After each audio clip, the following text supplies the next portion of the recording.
अब हम देखते हैं कि एक समान चुंबकीय क्षेत्र में क्षण चुंबक पर बल आघूर्ण का व्यंजक क्या होगा। बल आघूर्ण कितना लगता है, मैंने विद्युत क्षेत्र में देखा था, अब हम इसको चुंबकीय क्षेत्र में देखते हैं। तो माना कि NS एक क्या है, चुंबक है, क्षण चुंबक, जिसकी प्रभावी लंबाई 2L है और ध्रुव प्राबल्य m है। इसे एक समान चुंबकीय क्षेत्र B में थीटा कोण बनाते हुए रखा गया है। ये एक समान चुंबकीय क्षेत्र, हमने बताया था एक समान चुंबकीय क्षेत्र सीधी लाइन जैसा दिखेगा, ऐसी एक समान विद्युत क्षेत्र भी ऐसे दिखेगा। अब उसमें हमने क्या करा, चुंबक ली है और चुंबक को सीधा ना रख के तिरछा रख दिया है।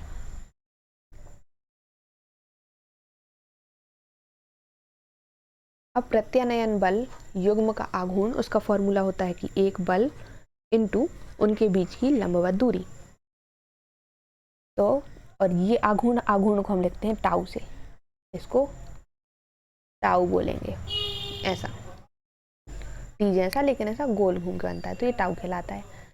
ये टाउ हो जाएगा एक बल कितना लग रहा है, तो बल लग रहा है m इंटू बी, और उनके बीच की दूरी कितनी है, तो बीच की दूरी है NP, यहाँ से लेके यहाँ तक की दूरी, तो ये हो जाएगी N से P तक के बीच की दूरी, तो NP।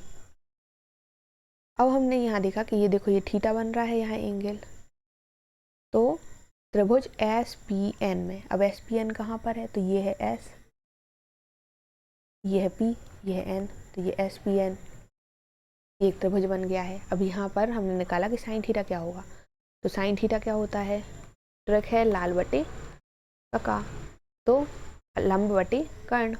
अब इसके लिए लंब क्या है NP और कर्ण क्या है NS या SN, तो ये कर्ण हो गया।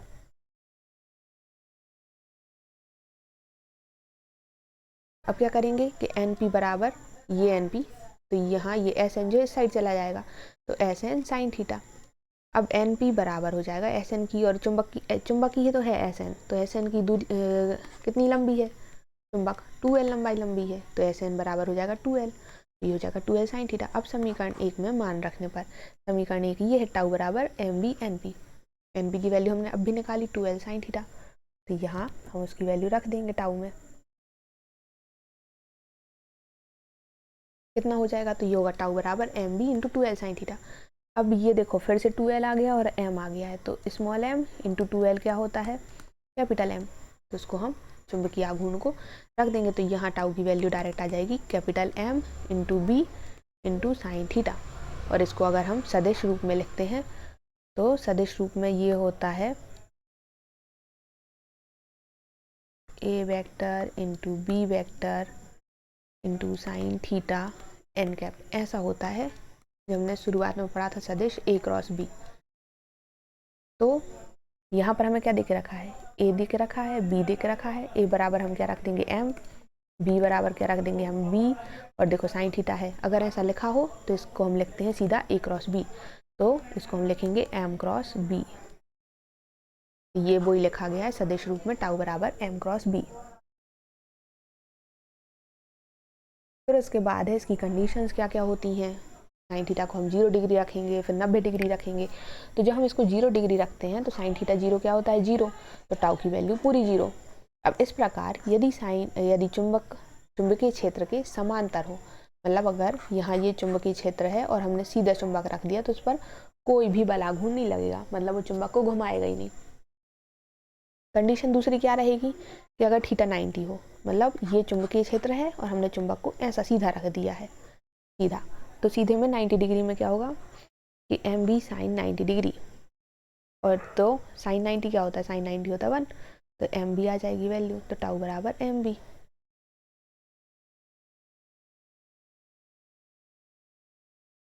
मतलब कि क्षण चुंबक को चुंबकीय क्षेत्र के लंबवत जब रखते हैं तो बल आघूर्ण सबसे ज्यादा लगता है, देखो ये लग रहा है, और जब समांतर रख रहे हैं तो 0 लग रहा है।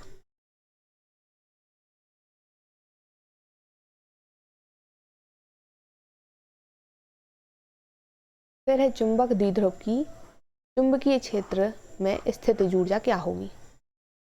हमने बलाघूर्ण भी देख लिया है, अक्षीय निरक्षीय स्थिति में भी देख लिया है, अब उसकी स्थितिज ऊर्जा क्या होगी अगर हम उसको चुंबकीय क्षेत्र में रखते हैं। चुंबकीय द्विध्रुव को मानक स्थिति से वर्तमान स्थिति तक घुमाने में किए गए कार्य को स्थितिज ऊर्जा कहते हैं। मतलब जहाँ वो थी वहाँ से हमने अगर उसको चुंबक को घुमाते हैं तो उसमें कुछ कार्य किया जाता है, कुछ एनर्जी उसमें आ जाती है, तो वो हो जाती है स्थितिज ऊर्जा। अब माना कि चुंबकीय क्षेत्र, चुंबकीय आघूर्ण जो कैपिटल M है, उसका एक चुंबकीय द्विध्रुव एक समान चुंबकीय क्षेत्र B में रखा गया है। ये हमने चुंबक को उठा के, NS ये चुंबक है, इसको हमने, ये एक समान विद्युत क्षेत्र चुंबकीय क्षेत्र है, उसमें हमने इसको रख दिया है। अब चुंबक पर कार्य करने वाले प्रत्यानयन बल युग्म का आघूर्ण, आघूर्ण का फॉर्मूला भी देखा था, mb sin थीटा होता है, तो यहाँ वही mb sin थीटा रख दिया। अब चुंबक को हमने क्या करा है, थोड़ा सा घुमा दिया उसमें। ये है चुंबक है, तो हमने क्या करा, चुंबक को थोड़ा सा हल्का सा घुमा दिया है। तो थोड़ा सा घुमाने पर इसमें कार्य कितना हो रहा है, तो कार्य भी थोड़ा सा होगा, तो वो कार्य को हम W लिखते हैं, थोड़े से कार्य को हम DW लिखेंगे। तो DW बराबर mb sin थीटा, और थोड़ा सा थीटा घुमाया है तो यहाँ पर d थीटा आ गया। अब जहाँ पर भी ऐसा आ जाता है, जैसे हमने पढ़ा है समाकलन में, जहाँ dx लिखा है और यहाँ कुछ और x वाला कोई भी चीज़ लिखी है, तो हम क्या करते हैं, इंटीग्रेशन कर देते हैं। या फिर बहुत सारे, जब यहाँ थोड़ा सा थीटा है, अगर मानो हमें बहुत सारे थीटा हमें घुमाना है थोड़ा थोड़ा करके, तो सबको जोड़ने के लिए हम समाकलन का प्रयोग करते हैं। तो चुंबक को मानक स्थिति मतलब थीटा इक्वल टू π/2 तक, 2 से वर्तमान स्थिति तक लाने में किया गया कार्य कितना हुआ कार्य, तो पूरा कार्य कितना हो जाएगा, W बराबर जो हमने थोड़ा सा कार्य लिया है वो लिखेंगे, और कहाँ से कहाँ तक घुमाना है, π/2 से उस थीटा तक घुमाना है। तो π/2 से थीटा घुमाया, DW की वैल्यू यहाँ से रख दी, mb sin theta d theta. अब mb तो कांस्टेंट है, बाहर आ जाएगा, sin थीटा d थीटा का इंटीग्रेशन करेंगे, और sin थीटा का होता है cos theta minus cos theta sin theta का, sin थीटा d थीटा का फॉर्मूला होता है माइनस cos थीटा। तो यहाँ माइनस cos थीटा लिखा, और लिमिट क्या लगी है, π/2 से थीटा, तो लिमिट लगा दी। तो W बराबर आ गया mb, और सबसे पहले हम कैसे लिखते हैं, upper limit minus lower limit. तो माइनस cos थीटा तो है ही, तो अपर लिमिट लगाई तो थीटा, फिर माइनस इसका माइनस, और ये फॉर्मूले वाला माइनस cos π/2 लोअर लिमिट। अब cos 90 क्या होता है, π/2 मतलब होता है 90, क्योंकि पाई की वैल्यू क्या होती है, पाई मतलब होता है 180, तो 180/2 मतलब 90, जो पाई होता है इसको 180 कहते हैं। तो ये हो गया π/2 0 हो गया, तो ये हो गया माइनस cos थीटा, और ये माइनस माइनस का गुणा होकर प्लस हो गया, तो प्लस 0। अब बचा क्या हमारे पास, तो W बराबर माइनस mb cos थीटा, इसको समीकरण 3 ले लिया। अब यही कार्य चुंबकीय द्विध्रुव की स्थितिज ऊर्जा के बराबर होगा। हमारे पास स्थितिज ऊर्जा कितनी आ जाएगी, U बराबर माइनस mb cos थीटा, ये स्थितिज ऊर्जा आ गई है। अब स्थिति फर्स्ट क्या होगी इसकी, अब इधर पर भी देखो थीटा है, तो हम क्या रखेंगे, एक बार 0 रखेंगे, एक बार 90 डिग्री रखेंगे। तो जब थीटा 0 हो तो cos 0 क्या होता है 1, तो यहाँ माइनस mb आएगा, मतलब ये सबसे न्यूनतम क्यों, क्योंकि माइनस है, अर्थात इस स्थिति में चुंबक जो है संतुलन की स्थिति में है। अब फिर हम क्या करेंगे, थीटा और क्या रख सकते हैं, 90 रखेंगे, 180 भी रखेंगे।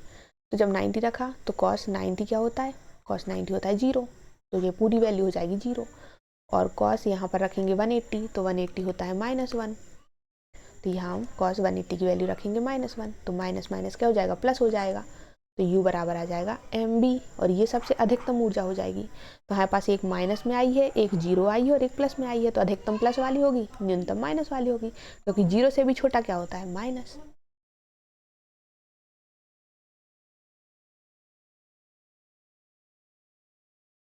अब अंतर देखना है छड़ चुंबक, ऐसी चुंबक रहती है छड़ चुंबक, और एक धारा परिनालिका। जो हमने पढ़ा है कि यहाँ पर एक क्या करते हैं, हम एक ट्यूब जैसा कुछ ले लेते हैं, सटक जैसा, और उस पर कॉइल जो रहती है, वायर जो रहता है, उसको लपेट देते हैं, तो वो भी एक चुंबक की भांति कार्य करती है। तो दोनों में अंतर क्या है, सबसे पहले हम देखते हैं समानता क्या है। तो छड़ चुंबक में 2 ध्रुव होते हैं, उत्तरी दक्षिणी, लेकिन धारावाही परिनालिका के भी 2 ध्रुव होते हैं, जब क्योंकि ये भी चुंबक की जैसी भांति कार्य करती है, तो चुंबक होगी तो मतलब उत्तरी दक्षिणी ध्रुव होगा। समानतापूर्वक लटकाने पर यह उत्तर दक्षिण दिशा में ठहरती है, इसमें भी ये समानता है, तो दोनों समान ही रहेंगे।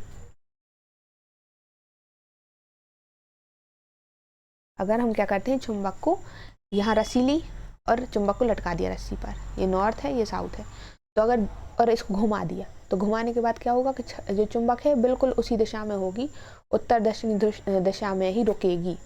तो समझ आ जाएगा हमें कि ये उत्तरी दिशा है और ये दक्षिणी दिशा है। फिर है क्षण चुंबकों के सजातीय ध्रुवों में प्रतिकर्षित तथा विजातीय ध्रुवों में आकर्षण होता है। वही अगर हम दो चुंबकों को पास लाते हैं तो क्या होता है, एक बार ऐसा होगा कि वो चिपकेंगी, लेकिन जब हम पलट के लाएंगे तो क्या होगा, वो एक दूसरे को दूर दूर करेंगे। तो जब उनके सजाती मतलब समान ध्रुव होंगे तो वो एक दूसरे को प्रतिकर्षित करेंगी, दूर दूर धकेलेंगी, और जब असमान ध्रुव होंगे या विजातीय ध्रुव होंगे तो वो आकर्षित करेगी। ऐसी धारावाही परिनालिका में भी यही होता है, सेम। फिर क्या है, यह प्रेक्षक की क्रिया प्रदर्शित करती है, मतलब ये प्रेरण है, ये प्रेरण की क्रिया प्रदर्शित करती है और ये भी प्रेरण की क्रिया दर्शाती है। फिर है, यह चुंबकीय पदार्थों को अपनी ओर आकर्षित करती है। मतलब जैसे कि दूसरी चुंबक है तो ये उसको भी अपनी ओर आकर्षित करेगी, दूसरे लोहे जैसी चीज़ों को भी अपनी ओर खींच लेगी। ऐसे ये भी है। असमानता क्या क्या है, अलग अलग क्या है, अंतर क्या है। तो क्षण चुंबक के सिरों पर तीव्रता अधिकतम और मध्य में तीव्रता न्यूनतम होती है।